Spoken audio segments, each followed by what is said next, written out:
Studio 11 in Auckland Park, Johannesburg, and we're ready to interact with you on issues that piqued your interest. It's just gone 8 o'clock.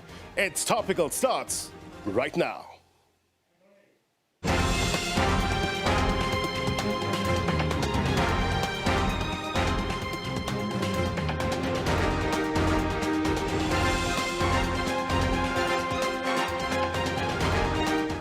A very good evening to South Africa and those watching around the world. My name is Blaine Herman and this is It's Topical. Our digital audience is with us tonight. Good to have them on the program as always. Today's top story. We woke up to the news of the passing of Ambassador Jessie Duarte, a long-time anti-apartheid activist who served as special assistant to former President Nelson Mandela, passing away on the eve of Nelson Mandela International Day, a day set aside for making a difference in your communities. Many say Ms. Duarte did just that. We'll have much more on her passing during the roundup, so stand by for that. On to the topic of the week, professional legal practitioners, ethics, code of conduct. In terms of what the general public expects from them, is the bar high enough, mind the pun? What does ethical behavior entail? Look, gone are the days when only journalists and people interested in a particular case are privy to court proceedings, or TV programs such as Law and Order or Ally McBeal shape your understanding about court processes. I know I'm showing my age mentioning those programs. No. More and more cases of national interest are being beamed straight into your living room, your office, and you're getting a first-hand look at the conduct of judges, of prosecutors, of defense lawyers, etc. The Senzo Meyiwa murder trial is a case in point, which leads us to our question of the week. How should legal practitioners conduct themselves in open court to inspire trust? The person you just saw there on your screen, Advocate Teffo, is in studio. We will talk to him in a short while. Follow me for context. Give us a call. 011-714-5958. We'd love to take your calls on the program. You can also tweet us at It's Topical SABC. We talk here about your understanding in terms of how these legal practitioners should be acting now that we are more and more seeing their cases on TV at It's Topical SABC. Now, time for your roundup.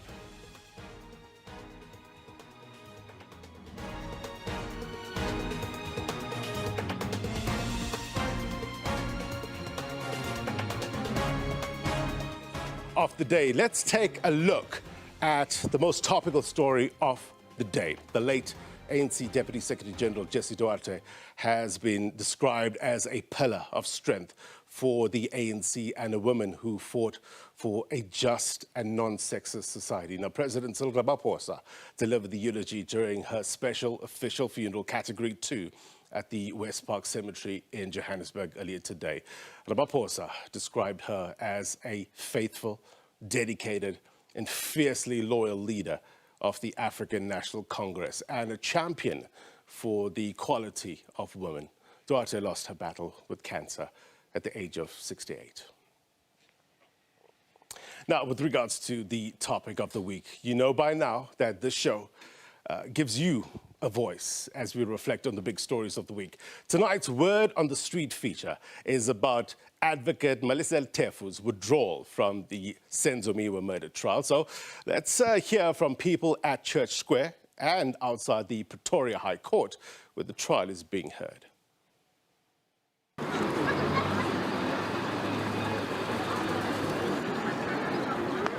What are your thoughts on Advocate Malesela for quitting the Senzo Meyiwa trial?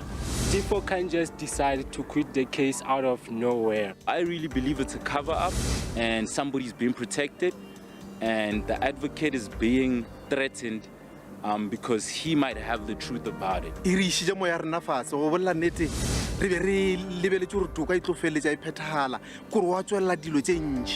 So wale ya thoma tloela gore moya rena o ya fase re kwisa rwana o na le something se loreng a se right. Why is he now want to quit? He must tell South Africa why, because this is an issue of South African thing, is a national issue. So he must clarify South Africa, why do you want to quit? He has full right to do so. It could be various reasons, not only threats, but now, as a protocol or ethically, he has not done anything out of the line by quitting.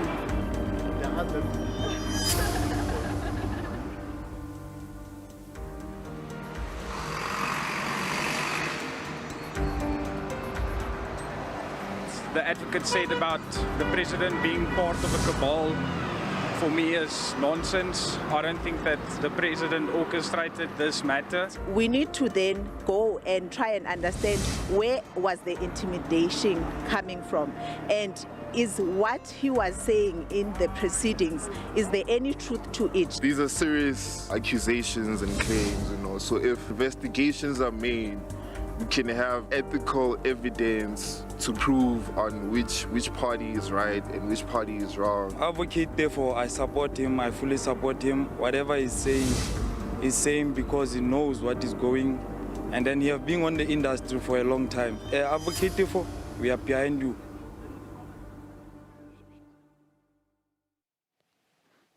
All right, we bring the people with the answers to you. That's the whole concept of this program, where you also get a chance to ask those pertinent questions. That's what It's Topical is all about. I want to get you context to our discussion today. I have a few slides for you to better illustrate my point, and this talks to the code of conduct for all legal practitioners, candidate legal practitioners and juristic entities. Now, it talks to the integrity, which is very important, of the professional services.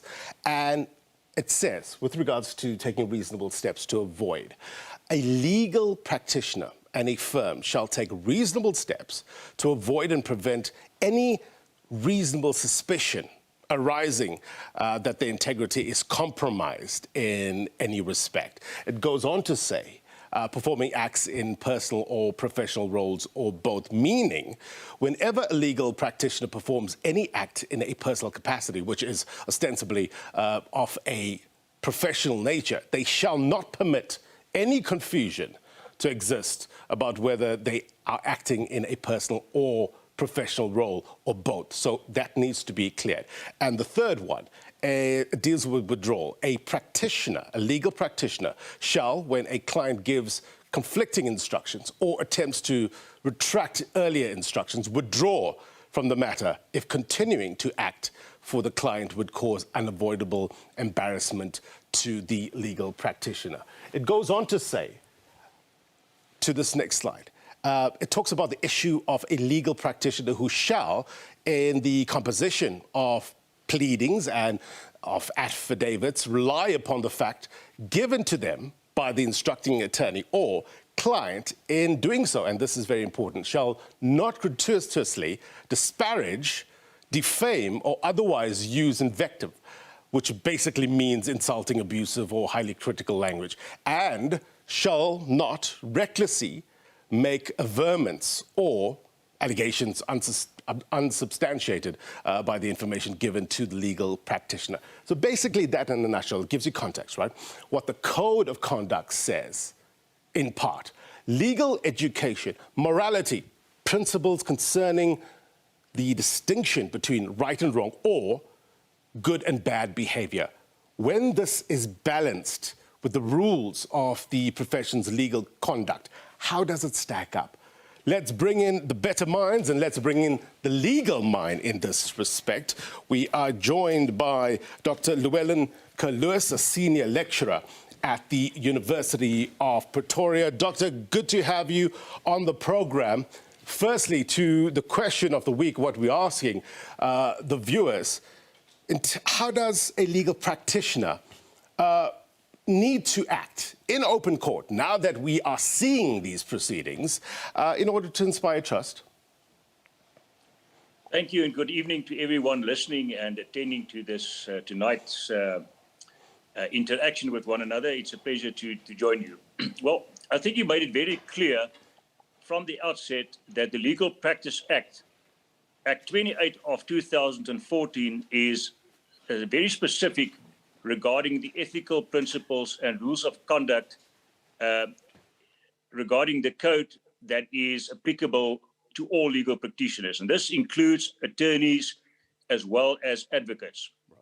Chapter 4, specifically parts 4 and 6 thereof is applicable. And if one reads section 28 regarding the conduct of a legal practitioner, the implying underlying is one of diligence. Right.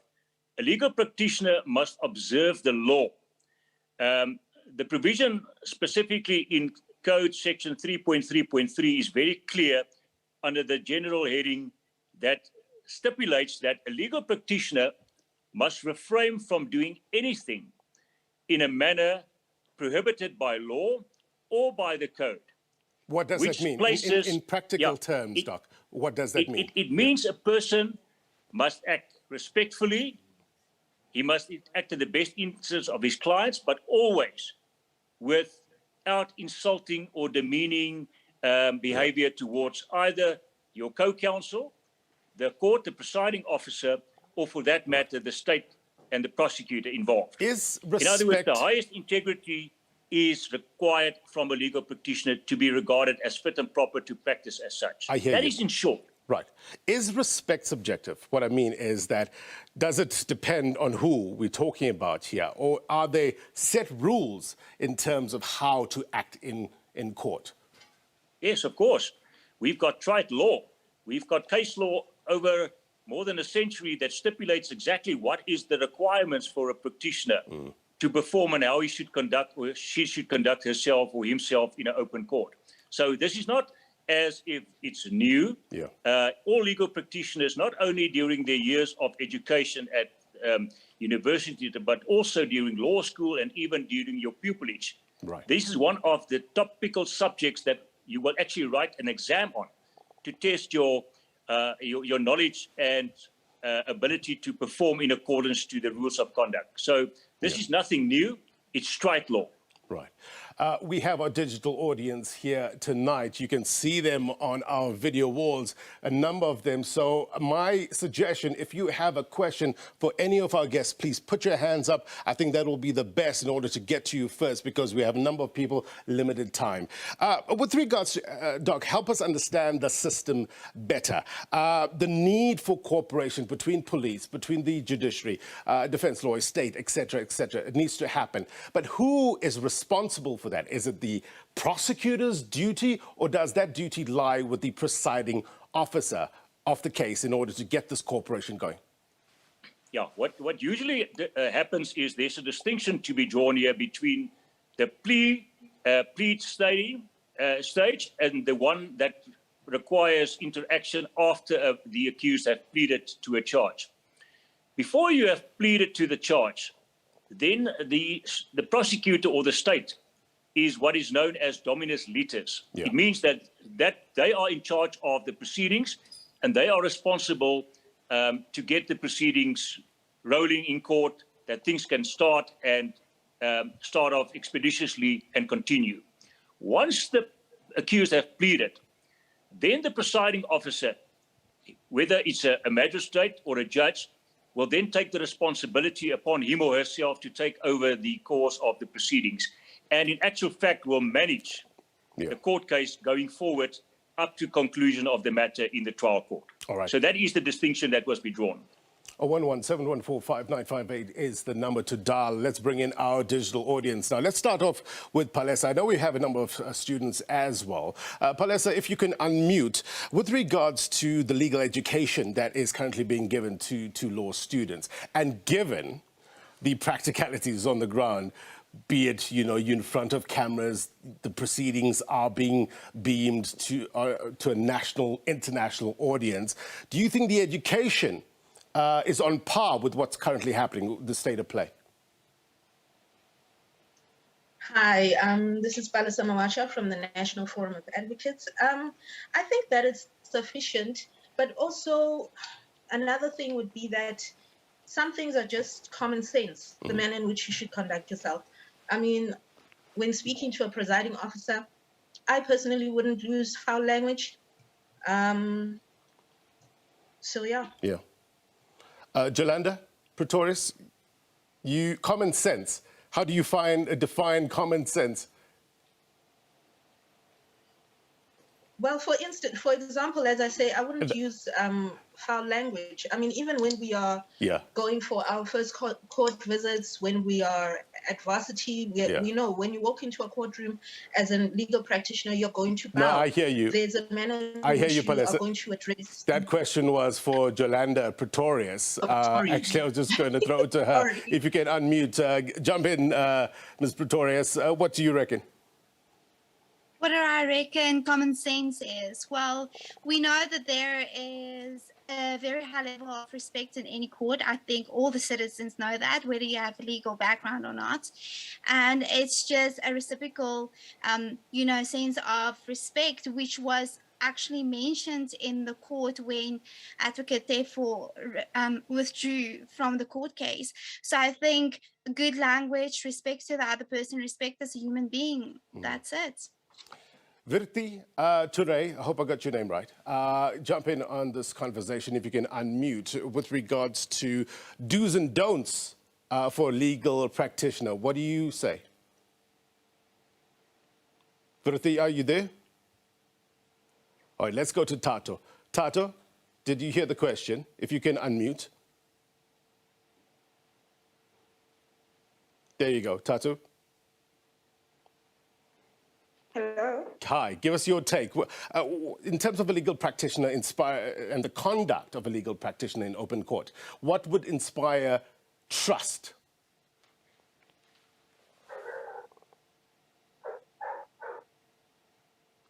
Okay, it seems that Tato is not hearing us. Happy? Oh, good evening. Oh, go on, Tato, go on. Good evening, everyone. Apologies for that. My name is Theo Mapheto from AMM Incorporated.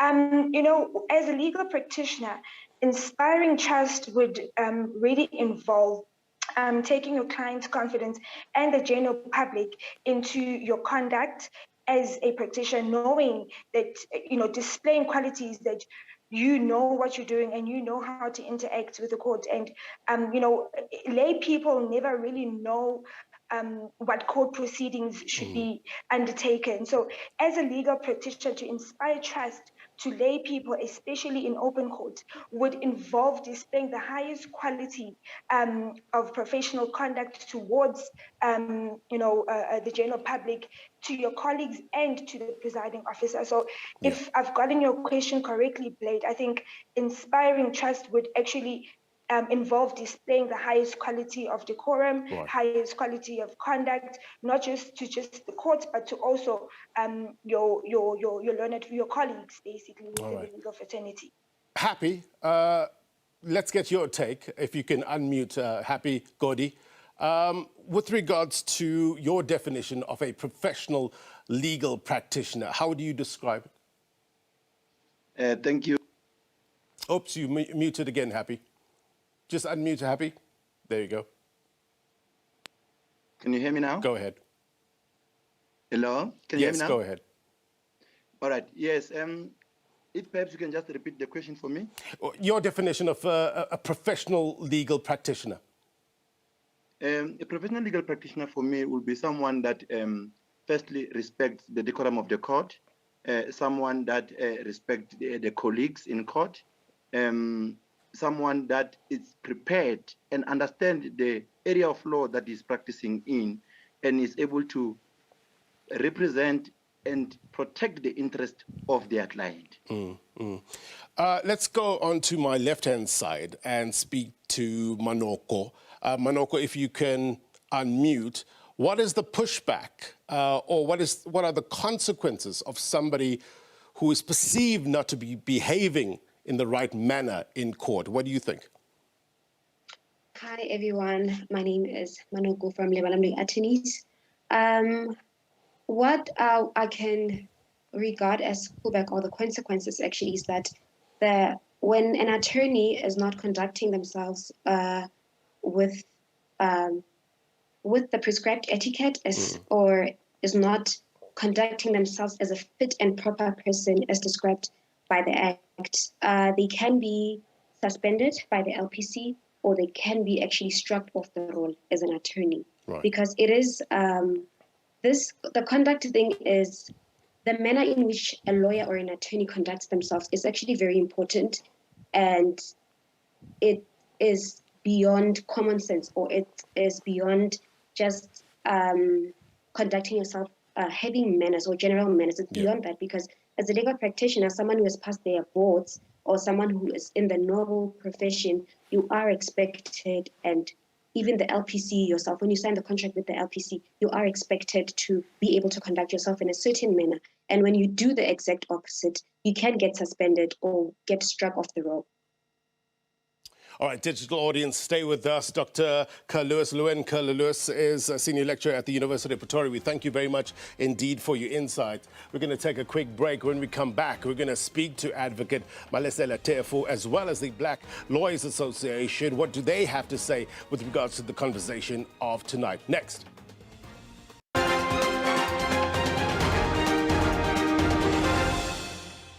Welcome back. You're watching It's Topical. It's a program that puts you, our viewers, at the center of the discussions. Please have your say regarding the burning issues of the week. Interact with us on social media platforms. Later on, we'll be taking your calls. 011-714-5958. All those extensions are there. Please do interact with us. Now, it's a murder trial with plenty of twists.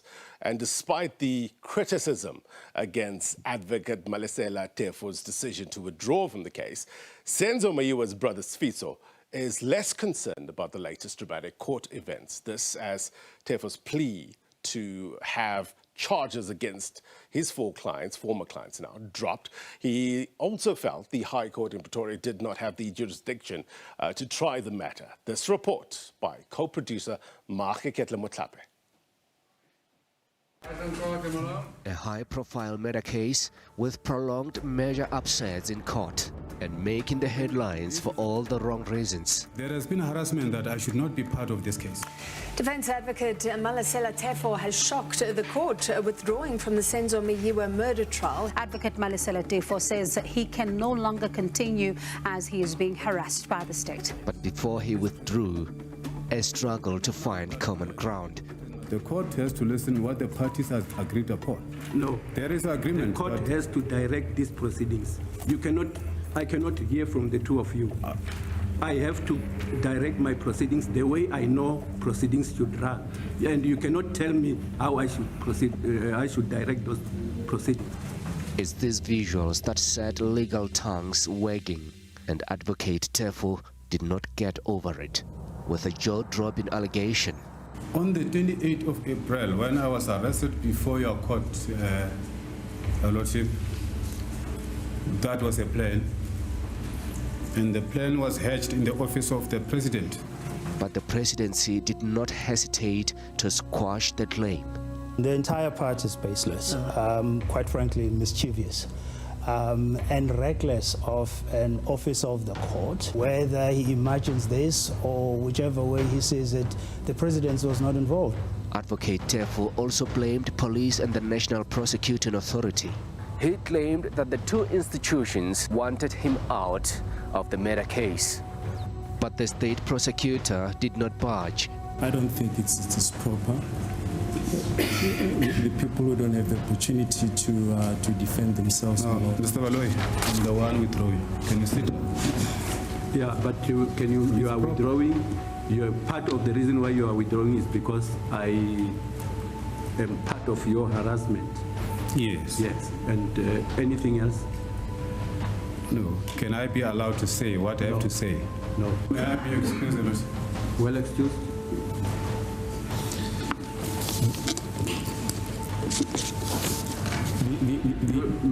Advocate Teffo, you derobe once you are out of the court. You don't derobe here from. Senzo Meyiwa's family have been watching the proceedings closely. His brother Teffo welcomes Teffo's decision to quit.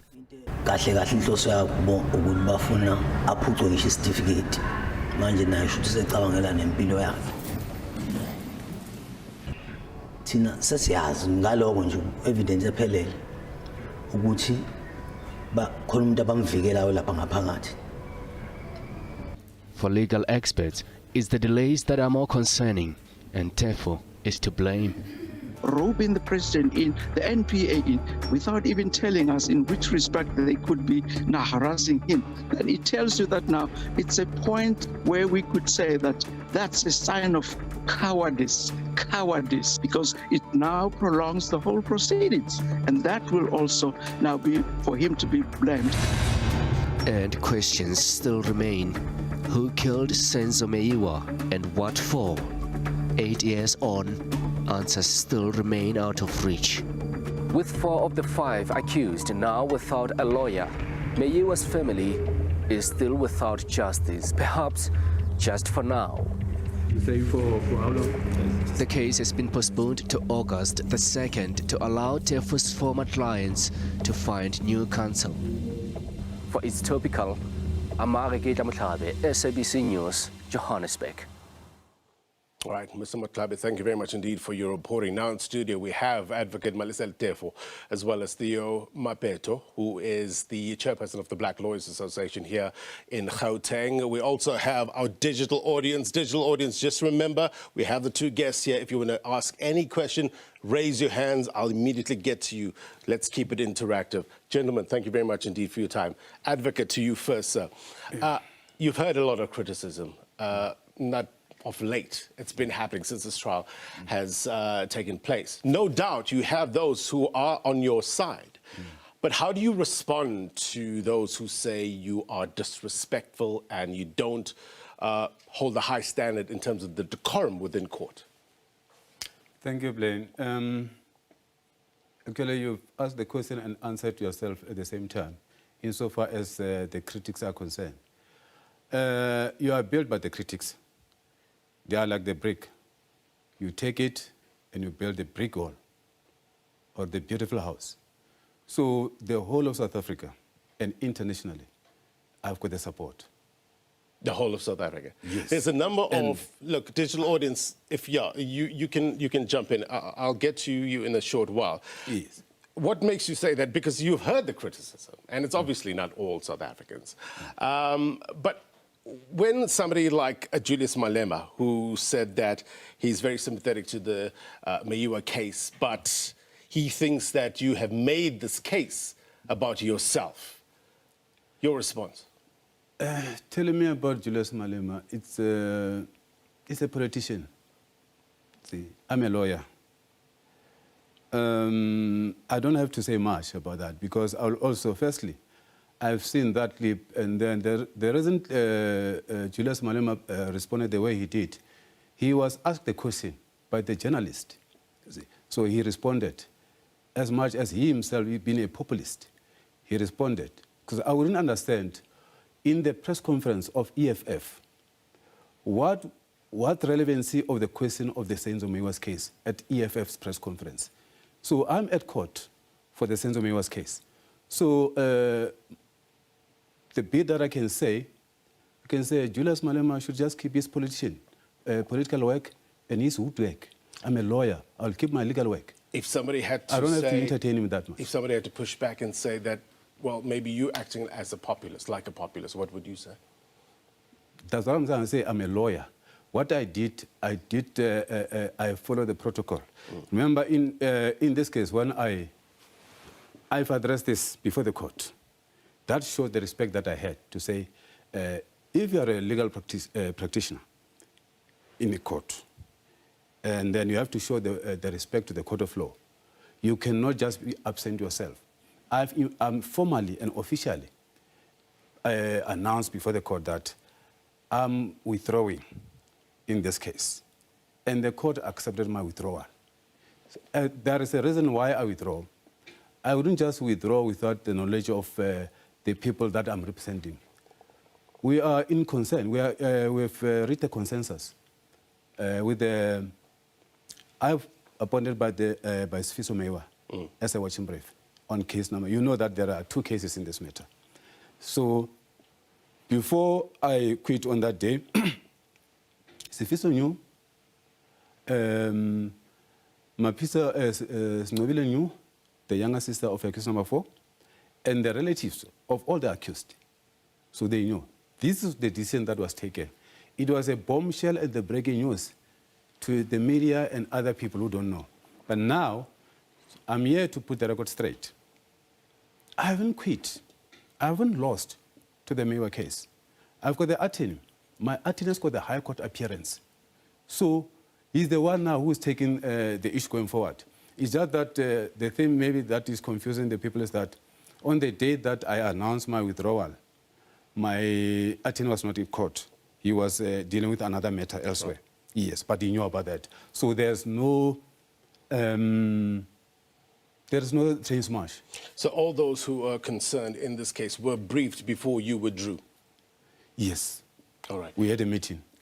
Mr. Mapheto, is Advocate Teffo being unfairly criticized, or is there just cause to criticize his decorum in court? Well, Blaine, thanks for inviting us. Let me first foreshadow my response to you by saying that the BLA is concerned that there continues to be hurt and pain that is borne by the family. The longer that this matter takes, the longer the pain persists. But to answer your question, we represent as a BLA more than 5,000 members, legal practitioners. On a daily basis, they appear in court.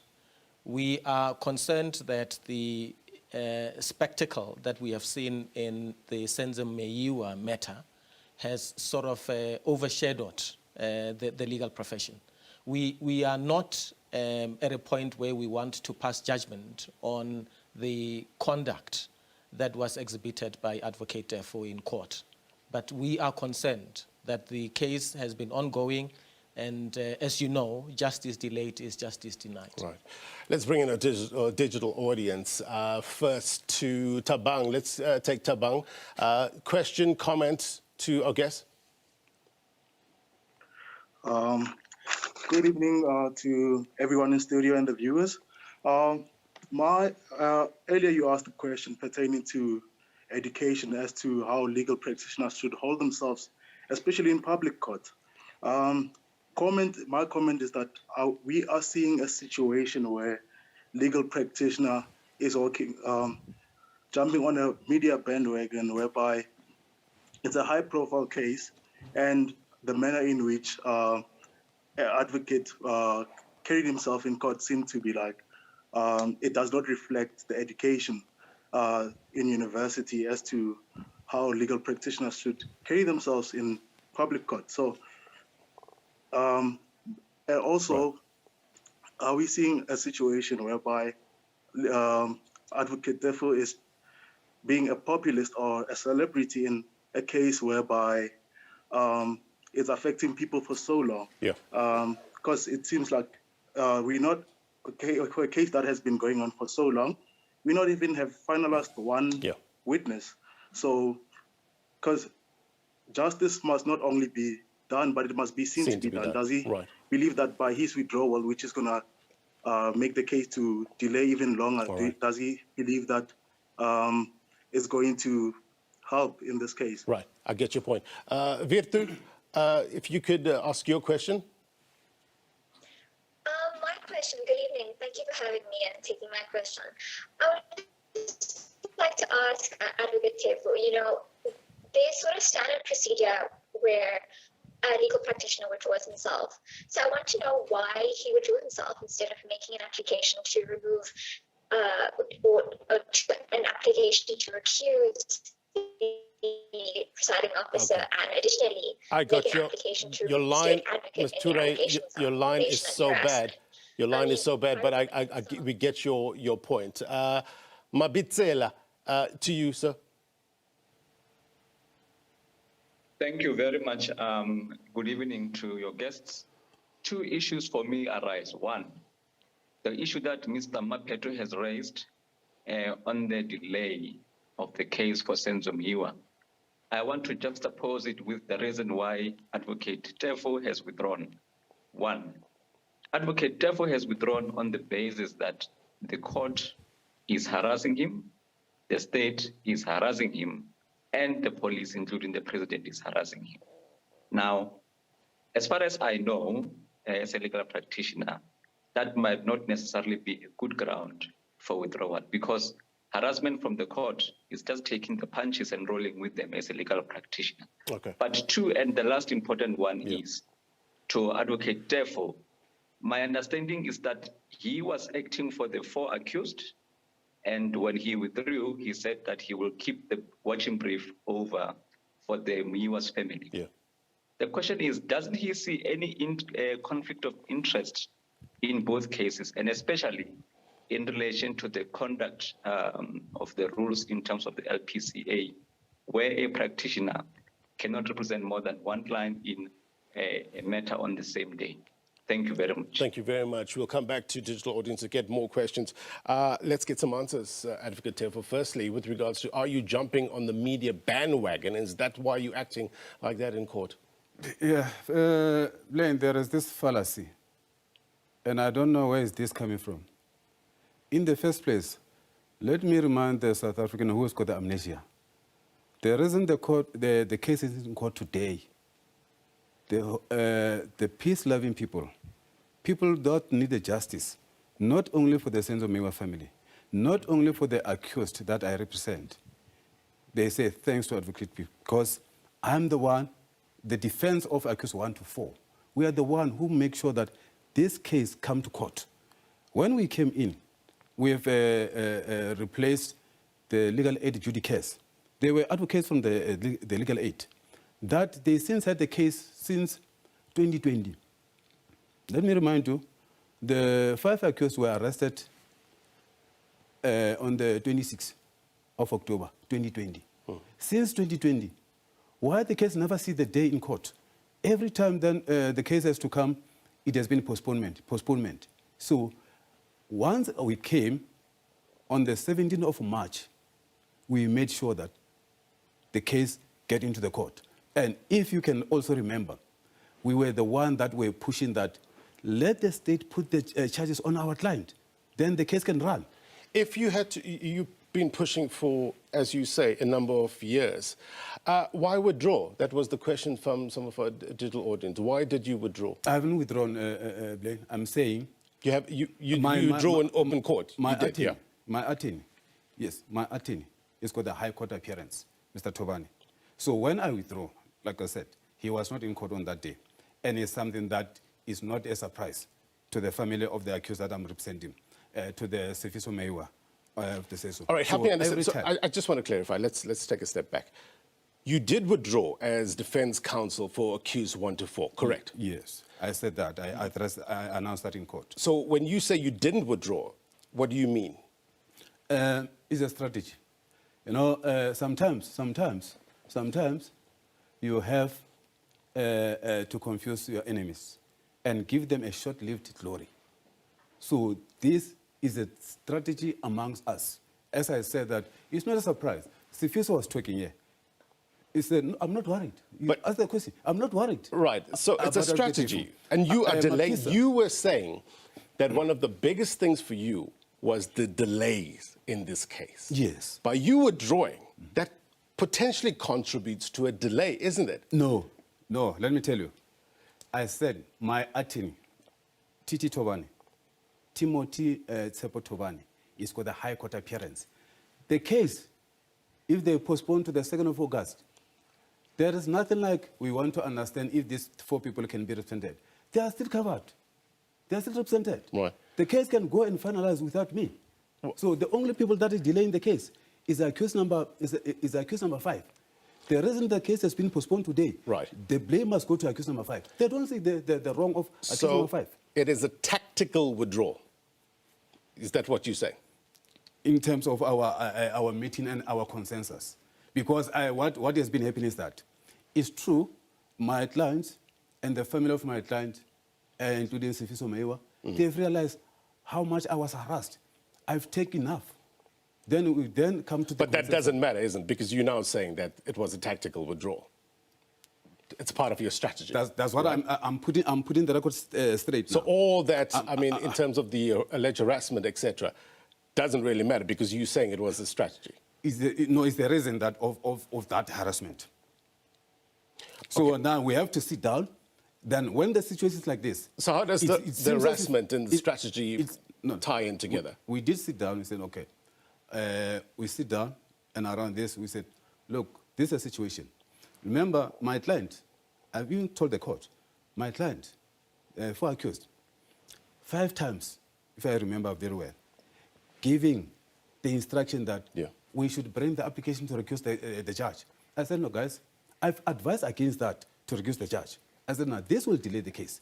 We need the case to be run and be finalized. According to me, the case could not even, was not supposed to go even more than 2 weeks, this case. All right, Advocate Teffo, just stand by. I am told that I have Sinobile, let me just get it right. Sinobile Mapisa. Sorry, apologies. Sinobile Mapisa is joining us on the line, sister of accused number 4.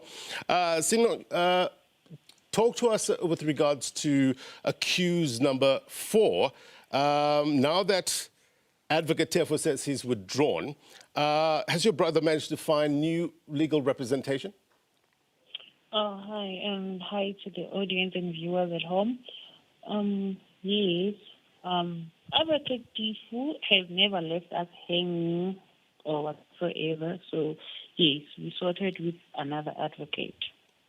All right, and you were all privy to this decision in terms of the withdrawal before he withdrew in court? Yes, unfortunately, I was the one who was not quite aware of the withdrawal, but all my brothers were aware as he consulted with them one by one. Sinobile, thank you very much indeed for coming and explaining. Just stand by, I might have another question for you. I just want to bring in Mr. Mapheto. With regards to this, what you just heard in terms of a strategy of withdrawal, tactical withdrawals, is it insidious with regards to the justice system? Well, firstly, if I were Advocate Teffo's lawyer, I would advise him not to take any more interviews because it tends to muddy the waters which are already muddied, as it were. The issue around the withdrawal fits into the delay that we are worried about. You would know that if a new advocate comes into the picture, he would have to familiarize himself with the record of the proceedings. So you'd have to have transcripts, which may very well take a long time as well. So we are concerned as the Black Lawyers Association, as I said initially, that this is taking rather too long. Right. All right, let's go back to our digital audience and get Lawrence. Lawrence, your question, comment? Good evening, Blaine. I think for the most part, I'm not quite certain as to whether the Black Lawyers Association would be of the view that we are not in a position to strictly come out and really, be quite straightforward as to how we view the conduct of Advocate Teffo in court, because this is something that has been observed on a number of occasions. So I'm quite interested on whether, there is any sense of being more straightforward, because I heard the member there saying that they wouldn't be so, readily, able to either point fingers or condemn or not. Is there really a gray line, or is this quite a clear and straightforward case? Thank you. All right. Tsepo, you are from Mojapelo Attorneys. Your question, comment, if you can unmute. Good evening. Thank you for having me. Tsepo Mojapelo, yes, from Mojapelo Attorneys. I would say, just as coming from the back now, that one, I agree with BLA's stance to say that let us not pass judgment on Advocate Teffo. Whatever our feelings are with regards to his conduct in open court is exactly that. It is a feeling until he has come before a panel, a judiciary, some sort of disciplinary hearing. Only then are they capable of saying that, yes, advocate, you have done X, Y, and Z, or you have misconducted yourself in X and Y manner, and therefore we find you guilty of this. Now, for me, the bigger picture here really is the delays that have been caused, obviously by withdrawal and all the other delays that have come before the court. Advocate Teffo now is saying that the families, or rather the accused persons, are actually still represented. Yeah. And my caution again to the general public is to say that there is a process that goes down in court, be it a withdrawal that happens, be it a postponement. There are always reasons for all of those things happening. And unfortunately now, because again, the case is now in full view of the public, it's very easy for the public to come up with to form some sort of conspiracy theory. But the main issue remains really that the conduct of attorneys or advocates in court is governed by a code of conduct. Simple. And once that code of conduct has, if anyone to answer to all of those, and until that happens, unfortunately, all we can do here is say that, yes, he was wrong, yes, he's not wrong. But personally, for me, I would say definitely using foul language is very incorrect in court. The decorum in court is such that we are expected to act in a certain manner towards our colleagues in a respectful manner. We get your point. But Simple. also on the other side as well. We have to move. We get your point. I do apologize. We're just running out of time, but we get your point. Eric, to you, and then Llewelyn. Thank you very much. Mine is very simple. I would like to ask Advocate Teffo, obviously with regards to the code it says all legal practitioners, they should represent their clients to the best of their ability. So now my question is that, does Advocate Teffo believe that he represented his clients to the best of his ability, considering the fact that the applications he was bringing, they could have been resolved during a pre-trial conference, Rule 37 of Uniform Courts Act, or Uniform Court Rules. Right. And then another that, okay. All right, thank you very much indeed. Eric, Llewelyn? No, thank you very much, and to yourself in studio and the viewers. Mine is just a curiosity kind of a question. I heard the judge mentioning the issues of night school, day school, so I just wanted to get clarity if the Advocate who has previously been admitted as an attorney, or did he go under pupillage or not? Thank you. All right, thank you very much indeed. I'm going to get to, let's get at least one or two questions answered there. Are you representing your client to the best of your ability, or former clients now? I did. I've got the due diligence in terms of my the Legal Practice Council or the Legal Practice Act to do the best that I can do. And it has been that I've been saying, or I've been appealing before the court. I said, I'm here to make sure that I represent my client to the best of my ability as per paying the due diligence. Yeah. So as I said, like, I didn't just like surprise them.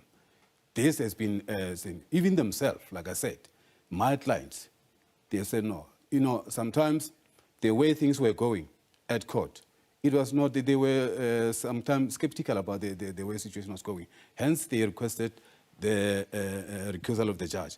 And there were some times, if these people who's got the amnesia, I may remind them that there will be some times when I will request the judge, when I see that the things will go wayward, I will request the judge, say, Your Lordship, can we go to your chambers?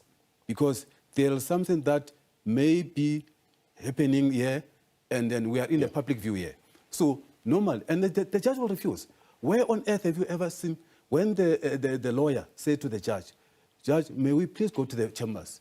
There's something that very important, that you don't need the public to have a certain wrong perception about it. But the judge will refuse. But, and you know, if you had, I mean, good enough reason, you should have put in an application for recusal, isn't it? Something that I want to talk to you about and what you said in court. And you said on the 20th, I'm quoting you, on the 28th of April, when I was arrested before your court, Your Lordship, that was a plan, and the plan was hatched in the office of the president, the #1 office of the #1 in the country. Have you spoken to the president? You know the president responded. Have you spoken to the president? I have said that. I have said that. The president, I think a day or 2 days later, he responded. media release. So I've got on the bandwagon. I've responded as well. The subject is putting the record straight to the office, to the allegation, as far as the allegation against the presidency are concerned. I written the letter to the presidency, and then the letter has been acknowledged. And because the reason is that I know the president personally, you see. So hence, what I've addressed in there, it's not to the media, it's to the president straight. You're not going to tell us what's there? No, I'm waiting for the president to respond. Okay, let's just, for context, let's play what the presidency said since your utterances in court. Please, could you roll that? It will be irresponsible for us as the president's office to allow that level of misinformation to go unchallenged, because there will be people out there who will believe it, right? So we owe it to the public to correct misinformation. We owe it to the public to continuously enforce the president's standing and to enforce the image of his office and to elaborate and share understanding of what the presidency can or cannot do. But more importantly, this is an office that espouses the constitutional values that supports the safety, protection, and justice for all sort of principle and notion that is constitutionally enshrined. So when a high-profile matter as this one, a platform that's being watched by a whole lot of people is degraded in this manner and the name of the president is dragged into it, we can't leave it unchallenged, no matter how ridiculous it is. It is our responsibility to correct it. All right, so the presidency, Advocate Teffo, went on to call it basically unsubstantiated, baseless, mischievous, calling for you not having an appreciation of the veracity or the facts, the conformity of the facts. Where are the facts in terms of what you just said at court? As I said, then, that I've responded to the presidency, and it's about 84 paragraphs of my letter. It was received by the Office of the President on the 15th. And I've got the acknowledgement of the receipt.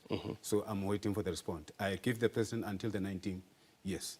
Mr. Mapheto, with regards to all this that has come out in court and what's been happening outside of court, should this be happening, first of all, in terms of making these allegations in open court and how it plays out subsequently? No, it shouldn't. But you see, let me deal with the question that related to the BLA around whether we are taking a clear stance on this issue. The stance is the following. To the extent that there is allegations of impropriety on the part of Advocate Teffo, we have a Legal Practice Act which regulates the conduct of legal practitioners. In terms of the Legal Practice Act, you have the Legal Practice Council, which is a forum which would be seized with any complaint should it arise relating to Advocate Teffo. So we are adamant that until such a time that Advocate Teffo is hauled before the Legal Practice Council, we cannot pass judgment. But we note that there are certain kinds of conduct which were displayed in the media, in court, which are unacceptable. Right. And to that extent, we say that as you know, the judge is also within his rights to refer the matter to the Legal Practice Council. But at this stage, we say the incidents that you see in court are a tiny minority of the incidents that you see in court on a daily basis. We have legal practitioners who practice on a daily basis in court, but you don't see this kind of spectacle. Right. I've got a minute left. Advocate Teffo, final word to you with regards to all your utterances, be it in court or otherwise. I know we had reporting about complaints to the Legal Practice Council prior to the Senzo Meyiwa case. Do you expect to be sued more now or be hauled before the Legal Practice Council? Then let me say I'm just surprised. Nobody from the Legal Practice Council came to me I don't know of any complaint against me.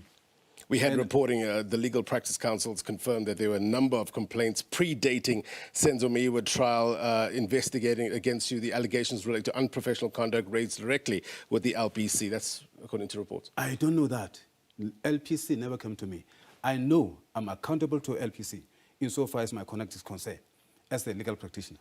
I've been advocating for 12 years. And myself, in the second year, as a practicing advocate, I've got the Constitutional Court judgment myself now. People just know about Teffo now on this matter. And this matter is, every matter, in terms of the law, we say, each and every case has got its own merit. It has to be judged according to its merit. So I'm so surprised to hear that I'm getting the blame from all walks of life. For what? I don't know. And then I said, until that time, as you said, Mr. Mapheto said, that the LPC should have the guts. If they don't have the guts to come to me, then I'm not going to take myself to the LPC like the cattle goes to the abattoir. You see? So I'm still waiting for that. So I just hear from the rumors. So LPC has got the right to call me if there is anything. And I don't see, I'll be waiting for them. And this thing is unfair. It's very much unfair to me when it seems as if there are certain people outside trying to influence LPC. You see? So, all right, we'll see how that plays out. We'll watch very closely with regards to the response from the presidency as well, following your letter. Advocate Teffo, thank you very much indeed for your time. Sir, Mr. Mapheto, always a pleasure. Digital audience, great to have you. Here's my take. Dwight D. Eisenhower once said that peace and justice are two sides of the same coin. It's two things that the Meyiwa family do not have yet. No peace without knowing who killed Senzo. No justice almost a decade later. Justice must not only be done, but must also be seen to be done. You heard one of the digital audience say that. And you get to see it playing out in real time right here on this channel. But alas, more delays in the case. For me, the question is, how do you ensure procedural fairness, but at the same time, acting with full tilt as fast as you can? The answer to that question needs to be constantly in the minds of all who serve within the justice system. Processes and rights given, I understand that, but they must ensure that the unpleasant effects of the crime itself must not be made worse by what happens later, especially for the victims and the families of the victims. And that's my take. Remember, tomorrow is Nelson Mandela International Day, so remember to spend your 67 minutes of your time by doing good. And the world needs good, you would agree. The news continues. Stand by for the Globe. Until next week, take care. Bye-bye.